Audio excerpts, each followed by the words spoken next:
അങ്ങനെ ഇന്നത്തെ ഈവനിങ് നമ്മൾ എത്തിപ്പെട്ടത് കോഴിക്കോട് ബീച്ചിലേക്കാണ്. കുറേ ദിവസമായി കോഴിക്കോട് ബീച്ചിൽ പോകണമെന്നിരിക്കുന്നു. അപ്പോൾ കോഴിക്കോട് ബീച്ചിൽ എത്തിയപ്പോൾ തന്നെ നമുക്ക് കടലിലേക്ക് നോക്കിക്കഴിഞ്ഞാൽ തന്നെ അറിയാം നല്ല മഴക്കാറുണ്ട്, മഴ വരുന്നുണ്ട്. മഴ എന്തായാലും നമുക്ക് കൊള്ളുന്നറിയാം. അതിനിടയിൽ നമുക്ക് കോഴിക്കോട് കുറേ ഹിന്ദിക്കാർ കൈയടക്കിയിട്ടുള്ള ഒരുപാട് കച്ചവടക്കാരെ കണ്ടു. അവിടുന്ന് കുറച്ച് ഉപ്പിലിട്ടതും അങ്ങനെയൊക്കെ കഴിച്ചു. കഴിയുമ്പോഴത്തെ നല്ലൊരു മഴ പെയ്തു. ആ മഴയെല്ലാം പെയ്ത് കഴിഞ്ഞതിന് ശേഷം നമ്മൾ അവിടെ നല്ല കരിച്ചതും പൊരിച്ചതായിട്ടുള്ള വെക്കുന്ന കടകളിലെല്ലാം പോയി. ആ കടയിൽ നിന്ന് നല്ല ചായയും കാര്യങ്ങളൊക്കെ കഴിച്ചു.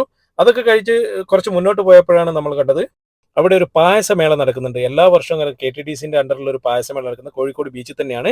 അപ്പോൾ അവിടെയുള്ള പായസമേളയിൽ